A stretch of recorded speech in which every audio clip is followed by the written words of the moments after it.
उत्तराखंड सरकार के पर्यटन मंत्री एवं अन्य विभागों के मंत्री आदरणीय सतपाल महाराज जी, उत्तराखंड सरकार के वन मंत्री एवं अन्य विभागों के मंत्री आदरणीय सुबोध उनियाल जी, परमार्थ निकेतन के परमाध्यक्ष पूज्य स्वामी चिदानंद जी महाराज, अखिल भारतीय अखाड़ा परिषद के अध्यक्ष महंत रविंद्रपुरी जी महाराज, स्वामी सुनील भगत जी, पद्मश्री भारत भूषण जी, योगिनी उषा माता जी, योगाचार्य जितानंद जी,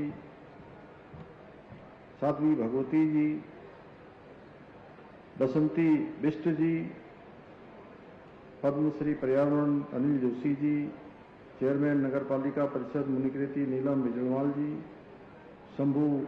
Paswan ji, mayor Rishikesh Shri Bachchan Pokhriyal ji, Abhishek Srivastava ji, Times of India के हमारे प्रतिनिधि विनीता बिष्ट जी, नगर पंचायत अध्यक्ष Tapovan, doctor L N. Joshi ji, Sanskrit Mahavidyalaya, Nitika Khandelwal ji, Ayush Agarwal ji, Prateek Jain MD JMBM, Shri Narendra Bhandari, अपर सचिव उत्तराखंड शासन एवं मेरे सामने बैठे हुए सभी हमारे पूज्य संतगण, हमारे पंडित जोशी जी, विपिन बिहारी जी, अनिता जी, डॉक्टर आनंद मोहन रतूड़ी जी और श्री विनय उनियाल जी और देश दुनिया से यहाँ पधारे आप सभी महानुभावों का मैं आज इस योग महोत्सव के शुभारंभ अवसर पर आप सभी का स्वागत करता हूं, आप सबका अभिनंदन करता हूं और सच में मैं आप सबके बीच में आकर मैं स्वयं को अत्यंत गौरवान्वित महसूस कर रहा हूं। जहां आज अनेक हमारे कलाकारों ने, अनेक उनके दलों ने यहाँ पर बहुत ही शानदार अपनी प्रस्तुति हम सबके समक्ष प्रस्तुत की है। ऐसी प्रस्तुति देने वाले हमारे सभी कलाकार बंधु, उनका भी मैं स्वागत करता हूँ, उन सबका भी अभिनंदन करता हूँ और देश दुनिया से पधारे हमारे सभी योग साधकों का मैं यहाँ पर उत्साह देख रहा हूँ। प्रत्येक वर्ष की भांति इस वर्ष उनके उत्साह में मुझे कई गुना बढ़ोतरी दिखाई दे रही है और ये योग के प्रति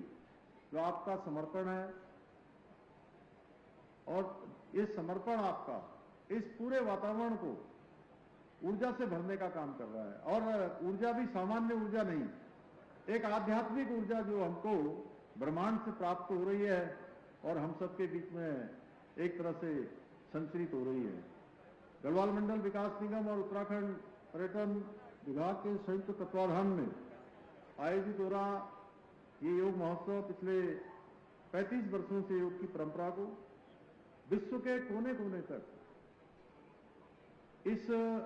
योग को पहुंचाने में बहुत महत्वपूर्ण भूमिका निभा रहा है और आप सबको पता है, मुझे भी अत्यंत प्रसन्नता हो रही है कि 7 दिनों तक निरंतर चलने वाला ये योग महोत्सव जिसमें योग, प्राणायाम, ध्यान, आयुर्वेद, प्राकृतिक चिकित्सा और आध्यात्मिक प्रवचनों के विभिन्न सत्रों के साथ साथ run for yoga, heritage walk तथा अंतर्राष्ट्रीय योग सम्मेलन जैसे विशेष कार्यक्रमों का आयोजन इन 7 दिनों में किया जाएगा। मुझे पूरा विश्वास है कि ये सभी कार्यक्रम प्रतिभागियों को योग के विभिन्न जो आयाम हैं उनसे परिचित कराने के साथ साथ स्वस्थ एवं संतुलित जीवन शैली को अपनाने के लिए भी प्रेरित करेंगे। भाइयों बहनों, योग भारत की प्राचीन और महान आध्यात्मिक परंपरा की अमूल्य धरोहर है। हजारों वर्षों से हमारे ऋषियों ने, मुनियों ने, तपस्वियों ने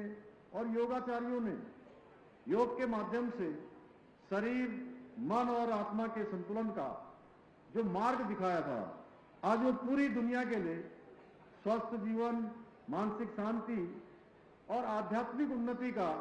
आधार बन चुका है। योग मात्र एक व्यायाम नहीं है, जैसे कि बहुत सारे लोग ये सोचते हैं कि योग एक पीटी है, बल्कि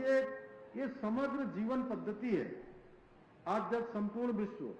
तनाव से गुजर रहा है, अवसाद से गुजर रहा है और भौतिक दौड़ भाग से जूझ रहा है, ऐसे में योग के माध्यम से हम अपने शरीर को, अपने मन को तनाव से योग के माध्यम से पूरी तरह से संतुलित कर सकते हैं, पूरी तरह से मुक्त कर सकते हैं। योग के माध्यम से आज में लोग केवल अपने जीवन को स्वस्थ बना रहे हैं, बेहतर बना रहे हैं, बल्कि अपने जीवन की क्वालिटी को भी बढ़ा रहे हैं, उसमें गुणात्मक सुधार भी ला रहे हैं। इसलिए योग को हमें केवल एक अभ्यास तक सीमित नहीं रखना चाहिए, बल्कि अपनी इसे जीवन शैली का प्रमुख हिस्सा बनाना चाहिए। भाइयों बहनों, योग का शाब्दिक अर्थ है कि जोड़ना, और योग की सबसे बड़ी विशेषता है यही है कि जाति, भाषा, धर्म और भूगोल की सभी सीमाओं को पार करते हुए मानवता को एक सूत्र में पिरोने का काम योग की इस विधा ने किया है। आज योग केवल भारतवर्ष में ही नहीं, बल्कि एक आज वैश्विक आंदोलन बन चुका है, जो पूरी दुनिया को शांति, संतुलन और सकारात्मक ऊर्जा की दिशा में बढ़ा चुका है। आज के इस अवसर पर मैं विशेष रूप से अपने युवा साथियों से ये कहना चाहूंगा कि योग का अपने जीवन का, अपने दैनिक जीवन का अनिवार्य हिस्सा बनाएं और रोज योग को अपने जीवन में अपनाएं, क्योंकि आज का युवा विभिन्न क्षेत्रों में अनेक चुनौतियों का सामना करना पड़ता है, अनेक चैलेंज है, अनेक प्रकार के दबाव हैं। ऐसे में निरंतर उसको व्यस्त रहना पड़ता है, तमाम प्रकार के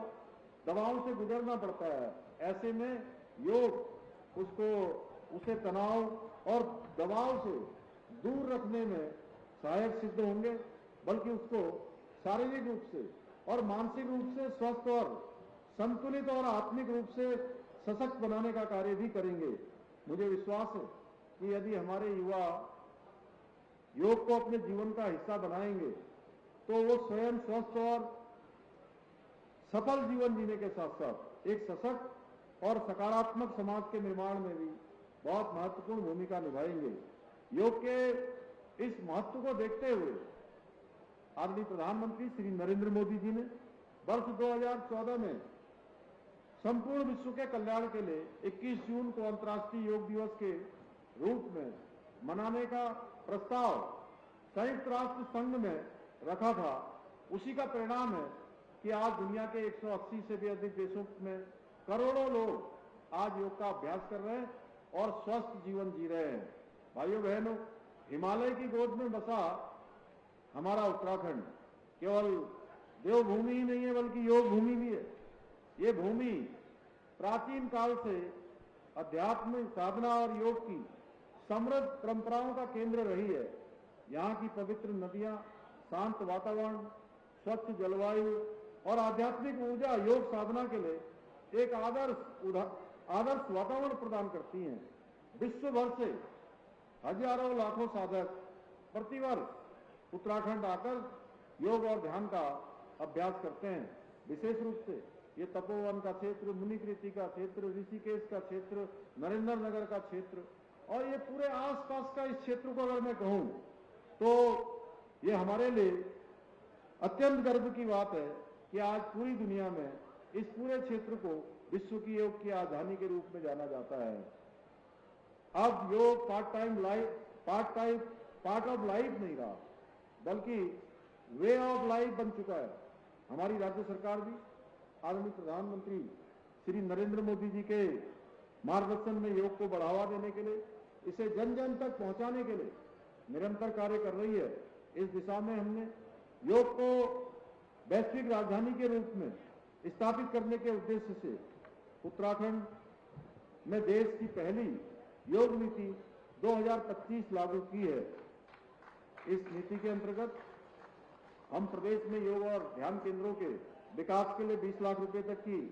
वित्तीय सहायता प्रदान कर रहे हैं। साथ ही हमने योग, ध्यान और प्राकृतिक चिकित्सा के क्षेत्र में शोध और अध्ययन को बढ़ावा देने के लिए 10 लाख रुपए तक के अनुदान का प्रावधान भी किया है। इसके अलावा हम राज्य में 5 नए योग हब की स्थापना भी कर रहे हैं और प्रदेश में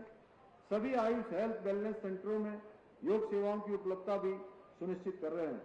भाइयों बहनों, आज के समय में लोग योग के साथ साथ प्राकृतिक चिकित्सा और अन्य आयुष पद्धतियों की ओर भी तेजी से आकर्षित हो रहे हैं। इसी को ध्यान में रखते हुए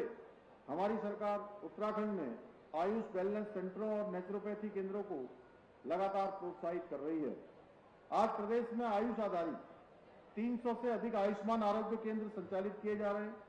साथ ही प्रदेश के प्रत्येक जनपद में 50 और 10 बेड वाले आयुष चिकित्सालयों की स्थापना भी की जा रही है। इसके साथ ही संजीवनी पोर्टल के माध्यम से 70 से अधिक विशेषज्ञों द्वारा नागरिकों को आयुष परामर्श भी प्रदान किया जा रहा है। इतना ही नहीं, हम उत्तराखंड आयुष नीति के माध्यम से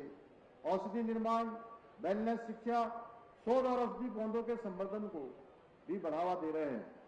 इसके अतिरिक्त हम प्रदेश में आयुर्वेदिक, प्राकृतिक चिकित्सा और योग और आध्यात्मिक पर्यटन को बढ़ावा देने के लिए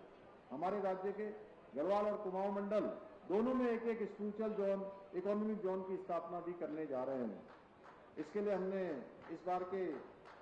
बजट में 10 करोड़ रुपए की धनराशि का इसमें प्रावधान भी किया है। भाइयों बहनों, आज जब पूरी दुनिया में हमारे प्रदेश की पहचान योग, अध्यात्म और वेलनेस के एक प्रमुख केंद्र के रूप में स्थापित हो रही है, तब ये हम सब की सामूहिक जिम्मेदारी है कि हम इस पहचान को और अधिक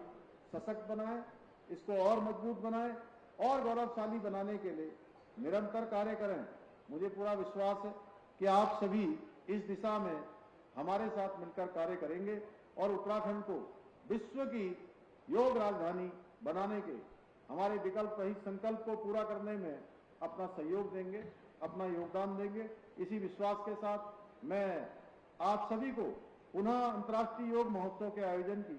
हार्दिक शुभकामनाएं देता हूं। आप सबका एक बार धन्यवाद करता हूं, आप सबका अभिनंदन करता हूं, स्वागत करता हूं और अपनी वाणी को विराम देता हूं।